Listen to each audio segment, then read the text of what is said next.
speedy hare who bragged about how fast he could run. Tired of hearing him boast, the tortoise challenged him to a race.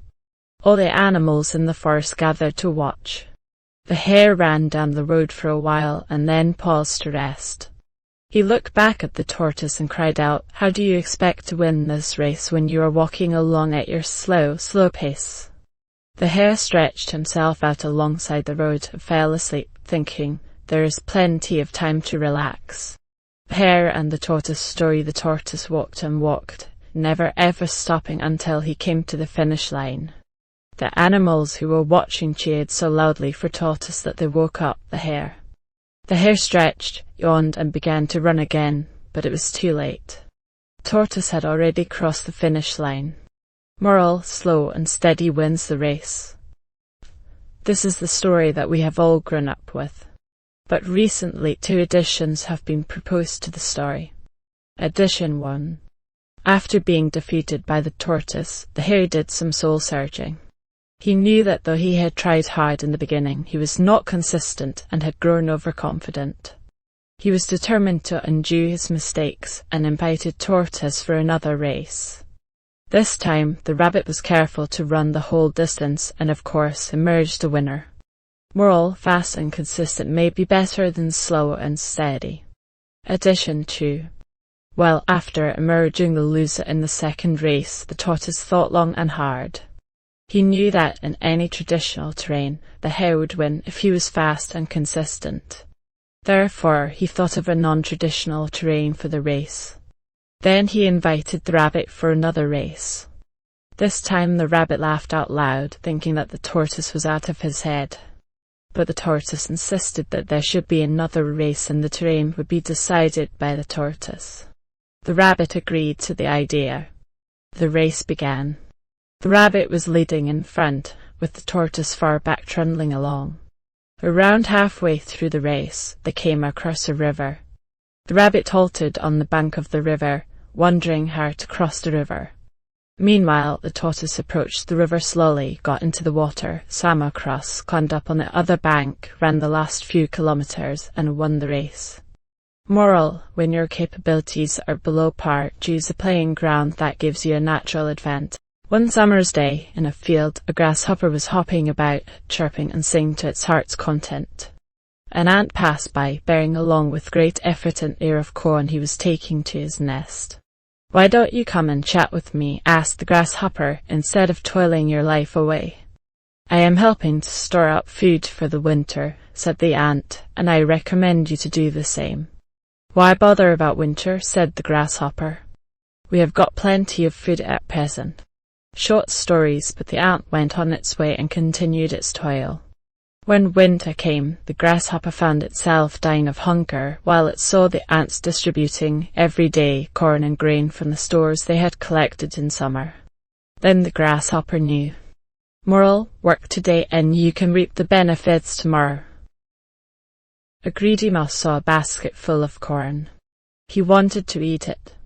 So he made a small hole in the basket. He squeezed and through the hole.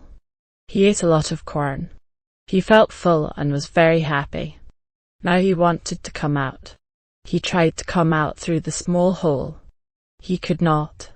His belly was full. He tried again. But it was of no use. The mouse started crying. A rabbit was passing by. It heard the mouse's cry and asked, "Why are you crying, my friend?" The mouse explained, "I made a small hole and came into the basket to eat the corn. Now I am not able to get out through that hole." The rabbit said, "It is because you ate too much. Wait till your belly shrinks." The rabbit laughed and went away. Short stories. Greedy mouse. The mouse fell asleep in the basket. The next morning his belly had shrunk, but he wanted to eat some more corn. He forgot all about getting out of the basket. So he ate the corn and his belly was really big again. After eating, the mouse remembered that he had to escape. But obviously he could not. So he thought, "Oh, now I will go out tomorrow." The cat was the next passerby. He smelt the mouse in the basket. He lifted its lid and ate the mouse. There was a proud teak tree in the forest. He was tall and strong. There was a small herb next to the tree. The teak tree said, "I am very handsome and strong. No one can defeat me." Hearing this, the herb replied, "Dear friend, too much pride is harmful. Even the strong will fall one day." The teak ignored the herb's words. He continued to praise himself. A strong wind blew. The teak stood firmly. Even when it rained, the teak stood strong by spreading its leaves. During these times, the herb bowed low. The teak made fun of the herb. One day, there was a storm in the forest. The herb bowed low. As usual, the teak did not want to bow. The storm kept growing stronger. The teak could no longer bear it. He felt his strength giving way. He tried his best to stand upright, but in the end he fell down. That was the end of the proud tree. When everything was calm again, the herb stood straight. He looked around. He saw that the proud teak had fallen. Moral: pride goes before fall. In the south of Spain, there was a small village whose people were very joyful. The children played under the shades of trees in the gardens of their homes. A shepherd boy named Nasser stayed near the village with his father, mother, and grandmother. Each morning he took his herd of goats up the hills to find a suitable place for them to graze. In the afternoon he would return with them to the village. Each night his grandmother would tell him the story of stars. This story really interested Nasser. On one of those days, as Nasser was watching his herd and playing his flute, he suddenly saw a wonderful light behind a flower bush. When he approached the bush, he saw a transparent and very beautiful crystal ball. The crystal ball was glittering like a colorful rainbow. Nasser carefully took it in his hand and turned it around. With surprise, suddenly he heard a weak voice coming from the crystal ball. It said, "You can make a wish that your heart desires, and I will fulfill it." Nasser could not believe that he had actually heard a voice. When he made sure that he had indeed heard that voice from the crystal ball, he was very confused. He had so many wishes that he could not decide upon one particular wish. He said to himself, "If I wait till tomorrow, I will remember many things. Then I will make my wish." He put the crystal ball in a bag and, gathering the herd, happily returned to the village. He decided that he would not tell anyone about the crystal ball. On the following day also, Nasser could not decide what to wish for because he really had everything he needed. The days passed as usual, but Nasser was still unable to make his wish. But he appeared to be very cheerful. The people around him were amazed to see the change in his disposition. One day, a boy followed Nasser and his herd and hid behind a tree. Nasser, as usual, sat in one corner, took out the crystal ball and for a few moments looked at it. The boy waited for the moment when Nasser would go to sleep. When Nasser did fall asleep after a while, the boy took the crystal ball and ran away. When he arrived at the village, he called all the people and showed them the crystal ball. The citizens of that village took the crystal ball in their hands and turned it around with surprise.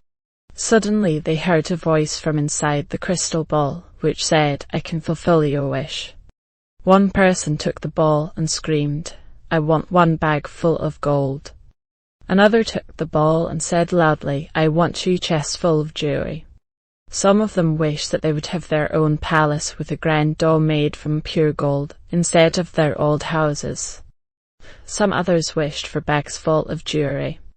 All their wishes were fulfilled, but still the citizens of the village were not happy. They were jealous because the person that had a palace had no gold and the person that had the gold had no palace. For this reason, the citizens of the village were angry with each other and stopped speaking to each other.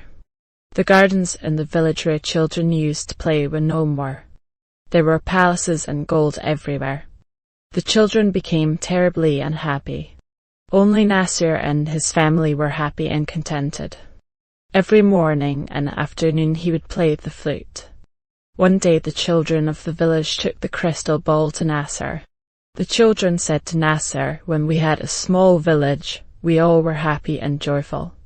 The parents also spoke. They said, in one way or another, all of us are unhappy. The luxurious palaces and jewelry only bring us pain. When Nasser saw that the people were really regretful, he said, even though the crystal ball asked me to wish for something, I have not done it so far, but if you really want everything to return to its own place, then I will wish for it. Everyone happily agreed. Nasser took the crystal ball in his hand, turned it around and wished that the village would become the same as it was before. In a moment, the palaces disappeared, the green gardens appeared, and the same old village full of trees was there. Once again the people started to live happily, and the children played under the shade of trees. Nasser continued his contented life every day, playing his flute at sunset. Its sweet sound was heard throughout the beautiful green village. Moral: we should be happy with whatever we have and not. Little ducklings were on their way to a lake one day. The ducklings were very happy following their mother and quacking along the way. All of a sudden, the mother duck saw a fox at a distance. She was frightened and shouted, "Children, hurry to the lake, there's a fox." The ducklings hurried towards the lake. The mother duck wondered what to do. Then she began to walk back and forth, dragging one wing on the ground. Short stories devoted mother to. When the fox saw her, he became happy. He said to himself, "It seems she's hurt and can't fly. I can easily catch and eat her." He ran towards her. The mother duck ran, leading the fox away from the lake. The fox followed her. Now he wouldn't be able to harm her ducklings. The mother duck looked towards her ducklings and saw that they had reached the lake. She was relieved, so she stopped and took a deep breath. The fox thought that she was tired and he came closer, but the mother duck quickly spread her wings and rose up in the air. She landed in the middle of the lake and her ducklings swam to her. The fox stared in disbelief at the mother duck and her ducklings. The mother duck had tricked him cleverly. Now he could not reach them because they were in the middle of the lake. Identical twins. They were so identical that even their mother found it difficult to distinguish one from the other, at least during their initial days on Earth. However, they were very different from each other when it came to everything other than their appearance. Sam had no friends, while Tom was a great friendship maker. Sam loved sweets, but Tom loved spicy food and detested sweets. Sam was Mommy's pet and Tom was Daddy's pet. While Sam was generous and selfless, Tom was greedy and selfish. As Sam and Tom grew up, their father wanted to share his fortune equally amongst them. However, Tom did not agree, and he argued that whoever proved to be more intelligent and strong would have to get a bigger share of the wealth. Sam agreed. The father decided to organize a competition between the two. He asked the two sons to walk as long as they could and return home before sunset. The wealth would be divided in proportion to the distance covered. As a rule of the competition, they were not permitted to carry a watch to keep track of the time. The following day, Sam and Tom set out to walk. It was a rather sunny day. Sam walked slowly and steadily, while Tom broke into a sprint as he was bent on winning the race and also winning a greater portion of his father's wealth. Sam knew that it would be ideal to walk as far as possible till noon and start for home at noon, as it would take the same amount of time to walk back home. Knowing this, Sam decided to turn back for home at noon so as to reach home on time. However, Tom, with his greed to earn more wealth, did not attempt to return home even after midnoon. He walked twice as long as Sam and thought he would still be able to return home before sunset. He hurried back when he saw the sun turn orange. Unfortunately, he could not even make it halfway home as the sun started to set. Slowly darkness engulfed his path and he had to drag his tired feet back home. He had lost a race. Only because of his greed. Greed leads to loss. Rabbit lived in the forest. He had many friends. He was proud of his friends. One day Bunny Rabbit heard the loud barking of wild dogs. He was very scared. He decided to ask for help. He quickly went to his friend Deer. He said, "Dear friend, some wild dogs are chasing me. Can you chase them away with your sharp antlers?" The deer said, "That is right, I can, but now I am busy. Why don't you ask Bear for help?" Bunny Rabbit ran to the bear. "My dear friend, you are very strong. Please help me. Some wild dogs are after me. Please chase them away," he requested to the bear. The bear replied, "I am sorry. I am hungry and tired. I need to find some food. Please ask the monkey for help." Poor Bunny went to the monkey, the elephant, the goat, and all his other friends. Then he felt sad that nobody was ready to help him. He understood that he had to think of a way out by himself. He hid under a bush. He lay very still. The wild dogs did not find the bunny. They went chasing other animals. Bunny Rabbit learned that he had to learn to survive by himself, not depending on his unhelpful friends. Moral: it is better to rely on yourself and depend on others. Long ago, people lived happily under the rule of a king. The people of the kingdom were very happy as they led a very prosperous life with an abundance of wealth and no misfortunes.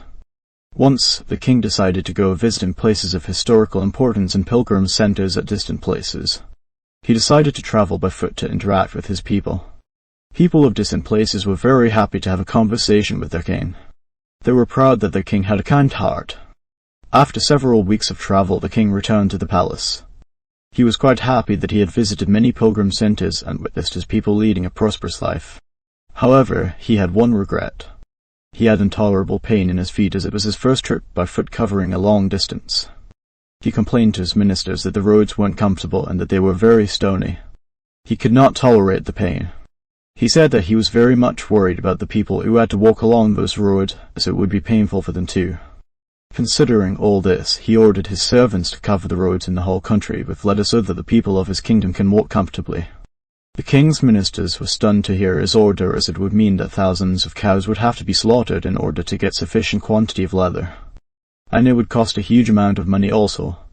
Finally, a wise man from the ministry came to the king and said that he had another idea.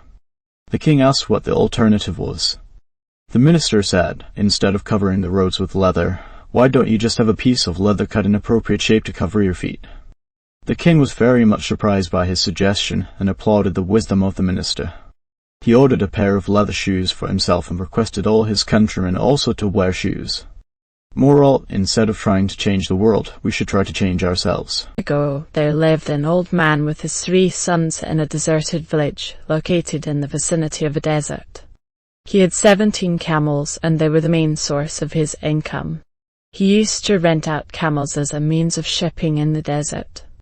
One day he passed away. He had left a will, leaving his assets for his 3 sons. After the funeral and the other obligations were over, the 3 sons read the will. While their father had divided all the property he had into 3 equal parts, he had divided the 17 camels in a different way. They were not shared equally among the 3, as 17 is an odd number and a prime number, which cannot be divided. The old man had stated that the eldest son will own half of the 17 camels, the middle one will get 1/3 of the 17 camels, and the youngest one will get his share of camels as 1/9. All of them were stunned to read the will and questioned each other how to divide the 17 camels as mentioned in the will. It is not possible to divide 17 camels and give half of the 17 camels to the eldest one. It is not possible also to divide the camels for the other 2 sons. They spent several days thinking of ways to divide the camels as mentioned in the will, but none could find the answer. They finally took the issue to the wise man in their village. The wise man heard the problem and instantly found a solution. He asked them to bring all the 17 camels to him. The sons brought the camels to the wise man's place. The wise man added a camel owned by him and made the total number of camels 18. Now, he asked the first son to read the will. As per the will, the eldest son got half the camels, which now counted to 18/2 equals 9 camels. The eldest one got 9 camels as his share. The remaining camels were 9. The wise man asked the second son to read the will. He was assigned 1/3 of the total camels. It came to 18/3 equals 6 camels. The second son got 6 camels as his share. Total number of camels shared by the elder son's 9 plus 6 equals 15 camels. The third son read out his share of camels, 1/9 of the total number of camels, 18/9 equals 2 camels. The youngest one got 2 camels as his share. Totally there were 9 plus 6 plus 2 camels shared by the brothers, which counted to 17 camels. Now, the 1 camel added by the wise man was taken back.